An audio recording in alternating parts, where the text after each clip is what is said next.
منور الشارع.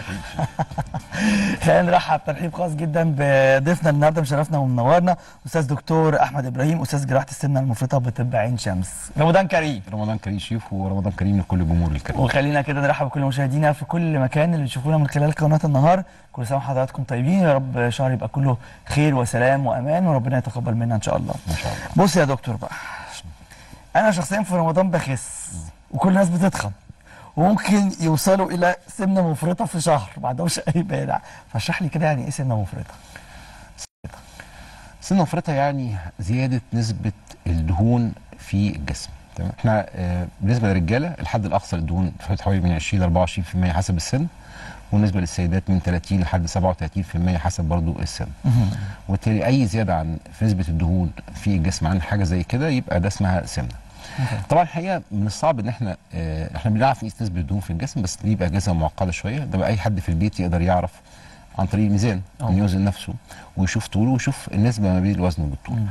في معادلات كتير، بس انا دايما بختار المعادله الاسهل الناس تعرف تطبقها في البيت، اللي هو الطول ناقص 100 للرجاله والطول ناقص 105 للست. ده الوزن المثالي تقريبا. طبعا مع وضع الاعتبار ان الوزن المثالي مش رقم، ده رينج يعني من الى. انما اي حد عنده 30 كيلو زياده فوق وزنه الطبيعي دي اسمها سمنه مفرطه. وما امتى تبقى شديده؟ لو ضعف وزنه الطبيعي. لو مثلا واحد طوله 180 سم، المفروض وزنه يكون 80. لو هو 110 او اكتر دي اسمها سمنه مفرطه. لو هو 160 او اكتر يعني ضعف وزن الطبيعي دي اسمها سمنه شديده الافراط. اوكي. طب زياده الوزن امتى نقول ده وزنه زياده؟ يعني مش هندخله في السمنه، في كاتيجوري السمنه اللي هو تقريبا 15 كيلو فوق الوزن الطبيعي. اول 15 كيلو فوق الوزن الطبيعي ده برضو ارقام يعني تبسيطيه للناس عشان تفهم، انما طبعا احنا عندنا معدلات ادق من كده بكتير الحقيقه. في فرق بين الستات والرجاله قوي في السمنه؟ طبعا الستات عاده بيميلوا ناحيه يكون عندهم نورمالي نسبه دهون اعلى شويه. مثلا الرجاله عن سن 30 سنه بيبقى متوسط نسبه الدهون عندهم حوالي طبيعيه في 22%، السيدات بيبقوا حوالي 33%. ففي اصلا التغيرات الهرمونيه اللي في الستات عرضه اكتر؟ مش مفترض انهم عرضه اكتر لاسباب طبيه، انما عرضه اكتر يمكن نتيجه العادات بتاعتنا، يمكن يعني الثقافه العامه، ان هم نسبه زياده الوزن في السيدات اكيد اعلى من نسبه زياده الوزن في الرجاله. طيب اهم بقى العمليات واشهر العمليات الخاصه بالسمنه المفرطه. بص شوف، احنا عندنا يعني مجموعتين كبار. تمام. ودايما بقول ان احنا كل عمليات منبثقه في الاخر من فكرتين، يا اما فكره هنصغر فيها المعده، يعني عمليه قايمه على ان احنا هنصغر المعده.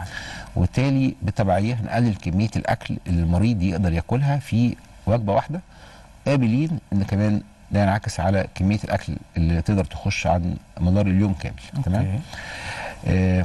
العمليات دي مجموعه كبيره قوي، زي مثلا اول عمليه اللي هي تدبيس المعده، اللي هي الكلاسيكيه تدبيس المعده القديم، وبعدها بشويه طلع طبعا ليها تعديلات كتير، انما في الاخر اسمها تدبيس معده برضه. وبعدين عندنا الحزام المعده او الباند او الحزام المتغير، سواء كان ثابت او متغير.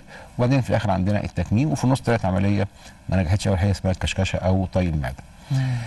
كل العمليات دي كلها بتشترك في نفس المفهوم، اللي هو ان احنا هنصغر المعده فقط لا غير. يعني كل المساعده الكبيره اللي نقدمها للمرضى بتوعنا هو اننا مش هنخليهم يقدروا ياكلوا كميه اكل غير يعني محدده في الوجبه الواحده. دي يمكن من اهم المجموعات اللي عندنا. دي كمان هتبقى لطيفه جدا للمرضى اللي هم اكلاتهم كبيره. يعني هو المريض يعني او اللي عنده زياده في الوزن تلاقيه مثلا ممكن يقعد اليوم كله ما ياكلش، انما يجي في وجبه معينه، وجبه او وجبتين او حتى 3، تلاقي كميه الاكل كبيره، او بالتالي هو محتاج مساعده كبيره في تقليل كميه الاكل. وفي ناس بتاكل حلويات كتير قوي. دي نقطه ضعف التكميم الحقيقه، وهنا احنا بننصح المرضى اللي هم عندهم مشكله كبيره في اكل الحلويات، لان هو احنا كلنا مزيج ما بين الاكل والحلويات. يعني لما الجزء اللي يتعلق بنوعيه الاكل هو اللي يبقى يمثل حوالي 80-90% من المشكله، ساعتها لازم المريض يفكر في عمليه ثانيه غير عمليه تصغير، غير المجموعه دي كلها اللي هي عمليه تحويل المسار. عمليات تحويل المسار عباره عن عمليتين في عمليه الحقيقه. خلاص هنتكلم عليها دي بالتفصيل بس مش النهارده. بس حضرتك قلت 80-90% من ايه؟ من اسباب زياده الوزن ترجع الى يا اما عادات غذائيه خاطئه يا اما كميات اكل مبالغ. طب وال10 او ال20 التانيين ايه؟ لا احنا بنحسبها، يعني انا قصدي ان الاسباب بتاعه زياده الوزن هتكون يا اما كميات اكل مبالغ فيها، يا اما نوعيات اكل سيئه قوي بدون مبالغه في الكميات. احنا الحقيقه دول اتنين النموذج المثالي. بس احنا حقيقه مفيش واحد فقط مشكلته في كميه الاكل، ومفيش واحد فقط مشكلته في نوعيه الاكل، دايما بنبقى خليط ما بين السببين.